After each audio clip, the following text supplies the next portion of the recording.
নমস্কার বন্ধুরা, কেমন আছেন সবাই? ওয়েলকাম টু মোহরস জার্নি। আজকে চলে এলাম একটা নতুন ব্লগ নিয়ে। আজকে গিয়েছিলাম বড় কাছারি। বেরিয়ে পড়েছি, এখন আমরা যাচ্ছি বড় কাছারি। বড় কাছারি হচ্ছে শিব ঠাকুরেরই আর একটা রূপ আর কি, সেখানে পুজো হয় বিরাটভাবে। এই শ্রাবণ মাসে তো বিশেষ করে পুজো হয়। আমি যাচ্ছি, মেজদি যাচ্ছে, মানে আমার মেজোজা, আপনারা সবাই দেখেছেন মেজোজাকে, আর হচ্ছে মেজোজায়ের ভাইয়ের বউ সুজাতা বৌদি। তো ভোর 6টায় আমি বাড়ি থেকে বেরিয়েছি 5:30টায়, তো এখন ওই 6টার মতো বাজে।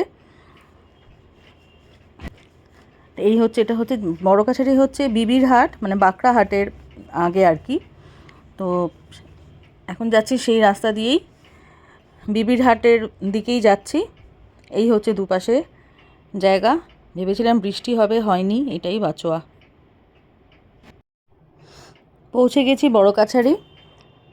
এই হচ্ছে দোকানে এসে পৌঁছলাম। এখানেই মানে সবসময় আমার মেজোজা সবসময় এখানেই আসে, তাই এখানেই এলাম।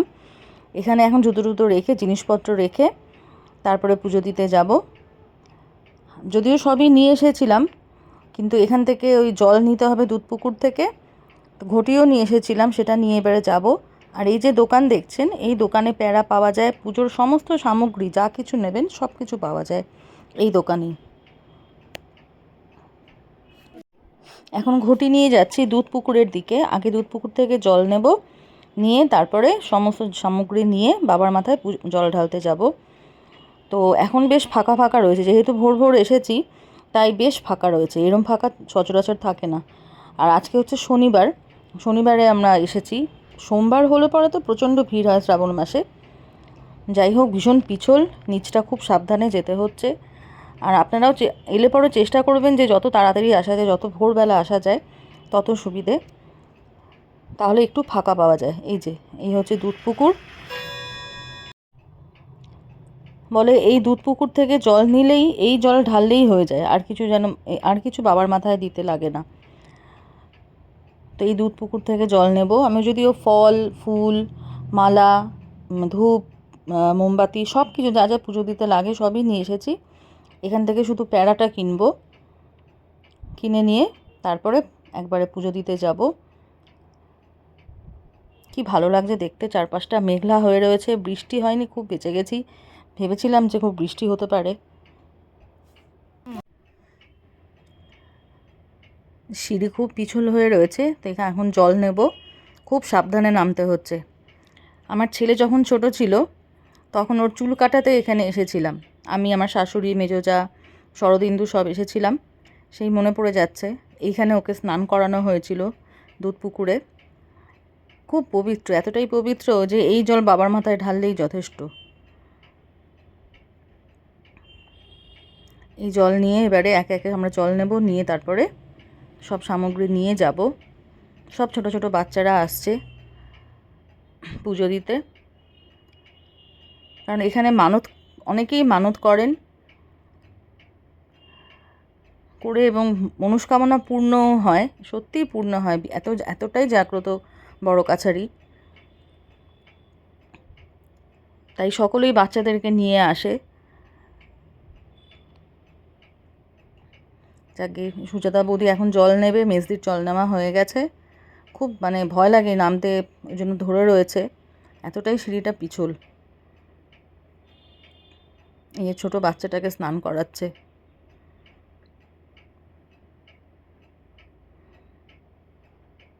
এখানে অনেকেরই মানত থাকে বাচ্চা হওয়ার আগে, তারপর বাচ্চা হলে পরে তারপরে সবাই সেই বাচ্চাকে নিয়ে, গোপাল নিয়ে পুজো দিতে আসে। খুব ভালো লাগে দেখতে। এই হচ্ছে সাবিত্রী মা। এই সাবিত্রী মাকে শাখা পলা দিতে হয়, লোহা দিতে হয় এবং সিঁদুর দিতে হয়। এখানে দুধপুকুর থেকে জল নামার পরে এটাই রীতি, সাবিত্রী মাকে সিঁদুর দান করতে হয়।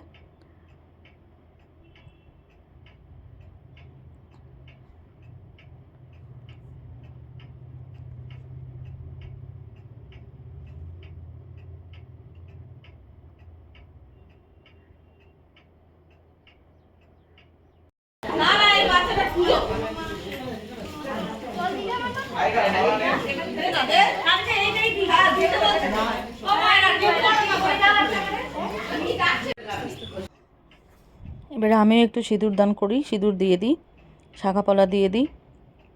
তো এই রীতিটা জানতাম না আমি, এটা মেজদিই বললো আমাকে যেটা করতে হয় এটা কর, তো করলাম। মেজদা প্রায়ই আসে বড় কাছারিতে, তো আমার খুব একটা আসা হয় না সময়ের অভাবে, আর যেহেতু খুব যথেষ্ট দূরে বাড়ি থেকে, সেই কারণে সবসময় আসা হয় না। আর লোকজন না হলে দেখবেন এইসব জায়গাতে মানে এই যে এতটা দূরে আসাটাও একটু অসুবিধা। সেই জন্য মেজদি যখন আসে, ওই জন্য মেজদিকে বলেই রেখেছিলাম যে তুমি যখন যাবে আমি যাব। তো সেই জন্য এই শ্রাবণ মাসে এলাম, খুব ইচ্ছে করে আসতে। আপনারাও আসবেন, খুব ভালো লাগবে। এমন কিছু আসাটা অবশ্য খুব অসুবিধারও কিছু নয়। জোকা ডিপিএস স্কুল যেদিকে, সেই দিকে যেতে হয়, বাঁকড়াহাট বলতে হয় জায়গাটা। ঠাকুরমশাই চন্দন দিয়ে ত্রিশূলের চিহ্ন এঁকে দিলেন কপালে, এটা সবাই দেয়। আমাদের সব নেওয়া হয়ে গেছে, ডালায় নিয়ে নিয়েছে। আমি বাড়ি থেকে ঝুড়ি নিয়ে এসেছিলাম, অবশ্য নানলেও কোনো অসুবিধা নেই, এখান থেকে ঝুড়ি দিয়ে দেয়, যেমন মেজদি নিয়েছে এখান থেকে ঝুড়ি। তো প্যাড়া নিয়ে আরও যা যা যা নেওয়ার সামগ্রী নিয়ে, জল নিয়ে এবার আমরা মন্দিরের দিকে যাব। এখানে প্যাড়া বিভিন্ন দামের রয়েছে, যেরকম চান আপনারা নিতে পারেন। 41, 51, 101, যেরকম ইচ্ছে, যে যেরকম নেয়, যেরকম পুজো দেবে সব কিছু। এই হচ্ছে বড় কাছারির মন্দির। বেশ ভিড় কম আছে, মানে ভাবা যায় না যে এতটা কম ভিড় থাকবে, আমরাই সত্যি অবাক হয়ে গেছিলাম দেখে। এটাই ভোরবেলা বলেই বোধহয় সম্ভব হয়েছে, আর শনিবার বলে হয়তো। সোমবার হলে খুবই ভিড় হবে এই শ্রাবণ মাসে, আর যত বেলা বাড়বে ভিড়ও তত বাড়তে থাকবে। যে সবাই এসেছে এরকম, তাও মোটামুটি লোকজন আছে, একদম যে ফাঁকা তা নয়। এই হচ্ছে বিরাট অশ্বত্থ গাছের গুড়ি, এই ঠিক মন্দিরের মাঝখানে, আর এর নিচেই শিবলিঙ্গ, এখানেই জল দেওয়া হয়। এই হচ্ছেন বাবা বড় কাছারি। জয় বাবা বিশ্বনাথ। এখানে এটা একটা রীতি, এটা হচ্ছে চিঠি লেখা, মানে বাবাকে চিঠির মাধ্যমে আপনার মনস্কামনা জানানো। কেউ বাড়ি থেকেও লিখে আনে, আমি যেমন বাড়ি থেকে লিখে নিয়ে গেছি, আবার এখানেও চিরকুট পাওয়া যায়। এই হচ্ছে শিবলিঙ্গ, তখন সামনে থেকে দেখাতে পারিনি কারণ সামনে খুব ভিড় ছিল। পুজোর সামগ্রী যেখানে পাওয়া যায় সেখান থেকেই বলতে পারেন যে আপনি চিঠি লিখতে চান, তাহলে ওনারাই দিয়ে দেবেন। এরকম সাদা লাল কাগজে আর কি লেখা থাকে, বাবাকে উদ্দেশ্য করে চিঠি, আপনি আপনার মনস্কামনা জানাবেন, জানিয়ে সেই চিঠি লিখবেন। তারপরে সেটাকে লাল কালি দিয়ে লিখতে হয়, এবং দিয়ে লাল সুতো দিয়ে সেই চিঠিটা ঠিক এখানে এরকম মন্দিরের মধ্যে অনেকে বাইরেও গ্রিলে রেখেছে, কেউ আবার ভেতরে এরকম মন্দিরের ভিতরেও বেঁধেছে, এরকমভাবে এটাকে বেঁধে দিতে হয়। তারপর মনস্কামনা পূর্ণ হলে আবার 1 বছর পর এসে ছিঁড়ে দিতে হয়, সেটা যে কোনো একটা চিঠি ছিঁড়ে দিলেই হলো, কিন্তু মনস্কামনা পূর্ণ হয়। সত্যি বাবা ভীষণ জাগ্রত, ভীষণ কথা, মনের কথা শোনেন। আমিও নিয়ে এসেছিলাম, তাই বেঁধে দিলাম।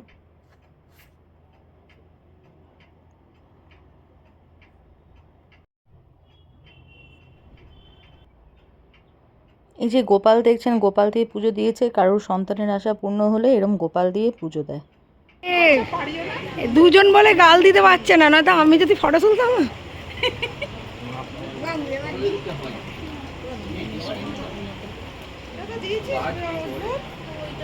এখন হচ্ছে একজনের প্রসেসিং চলছে, দাঁড়াও, শিব ঠাকুরের সাথে সেলফি হচ্ছে। সুজাতা বৌদি বেশ মজার মজার কথা বলে। আসলে একটু এরকম লোকজন না হলে পরে এরকম এসে ভালোও লাগে না, একা একা, এটাই তো আনন্দ, যে সবাই মিলে এসে হই হই করে এসে পুজো দিতে যাওয়া বা কি কোথাও ঘুরতে যাওয়া, যাই হোক।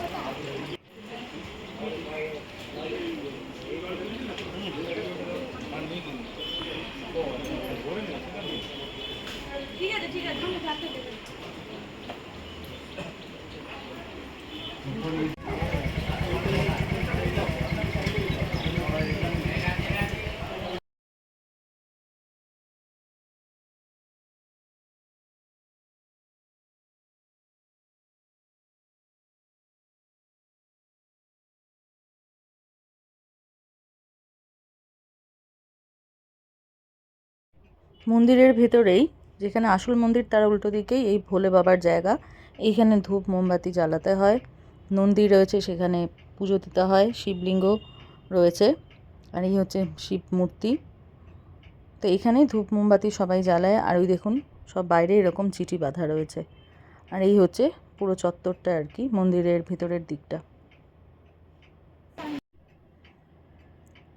এই নন্দীর কানে কানে নিজের মনের কথা, নিজের মনস্কামনার কথা জানাতে হয়। কথিত আছে যে নন্দীর কথা নাকি বাবা বেশি তাড়াতাড়ি শোনেন, তাই নন্দীকে নিজের মনের কথাটা আগে বলতে হয়, তাহলে সেই নিজের মনের ইচ্ছেটা বাবার কাছে তাড়াতাড়ি পৌঁছে যায়। তো সবাই বলল, সেই জন্য আমিও বললাম। কথায় আছে, বিশ্বাসে মিলায় বস্তু, তর্কে বহুদূর।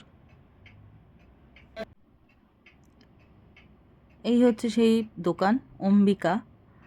তো এইখানে আপনারা আসতে পারেন, মন্দিরের খুব কাছাকাছি দোকানটা, বেশ বড় দোকান। আর এখানে পার্কিংয়েরও ব্যবস্থা আছে, দেখতেই পাচ্ছেন অনেক গাড়ি দাঁড় করানো রয়েছে। এখানে বেশ কটা জায়গাতেই দেখলাম যে কেউ গাড়ি নিয়ে ডাইরেক্ট যারা আসে তারা পার্কিংয়ের তাদের জন্য ব্যবস্থা থাকে।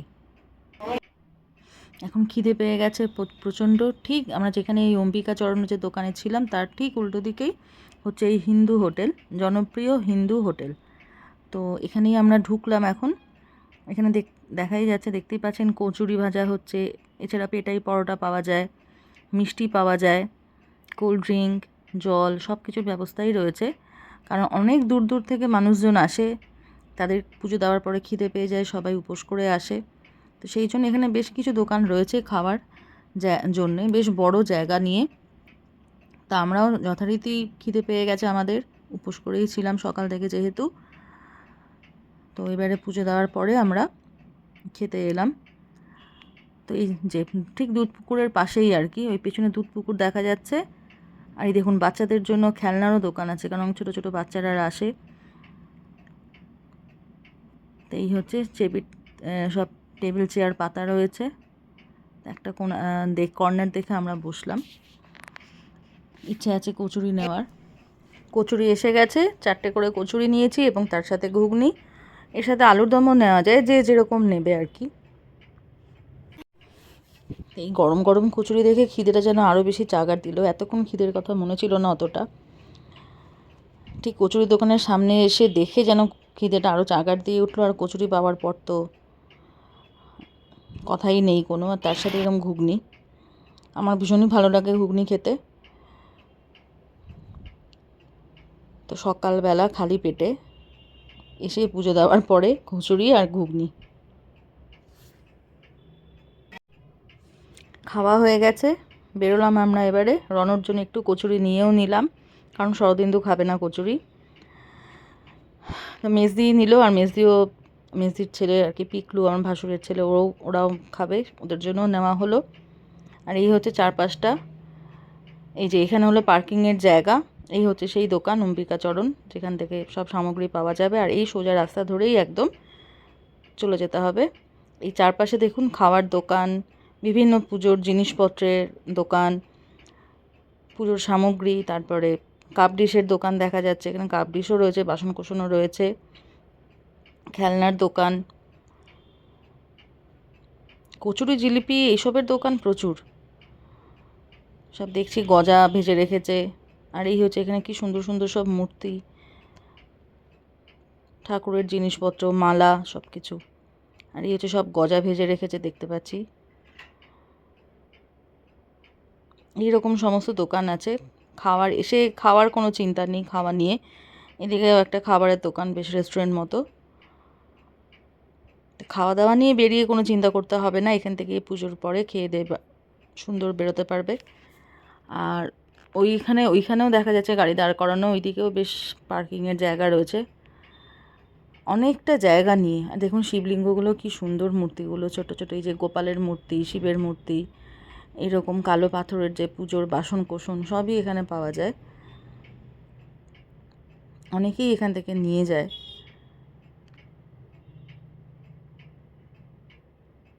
এই হচ্ছে মন্দিরের বাইরের চারপাশটা, রাস্তার দুধারেই এরকম প্রচুর দোকান।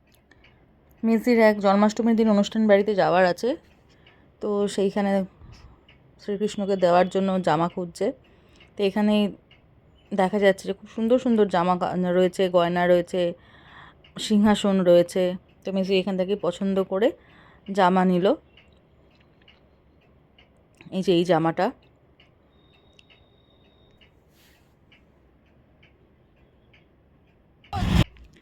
তাহলে এখন আমরা বাড়ি ফেরার পথ ধরেছি। তাহলে চলুন বন্ধুরা, আজকে এই পর্যন্তই। ভিডিওটা কেমন লাগলো আমাকে অবশ্যই কমেন্টে জানাবেন এবং আপনারাও বড় কাছারিতে আসবেন। তাহলে আজ চলি। সকলে সুস্থ থাকবেন, ভালো থাকবেন এবং বাবা বিশ্বনাথের কৃপায় ভালো থাকবেন এবং চেষ্টা করবেন যদি আসতে পারেন এই বড় কাছারিতে, আপনাদের খুব ভালো লাগবে। তাহলে আজ চললাম। টিল দেন, আবার খুব শিগগিরই নতুন ব্লগ নিয়ে আসবো। Till then, by.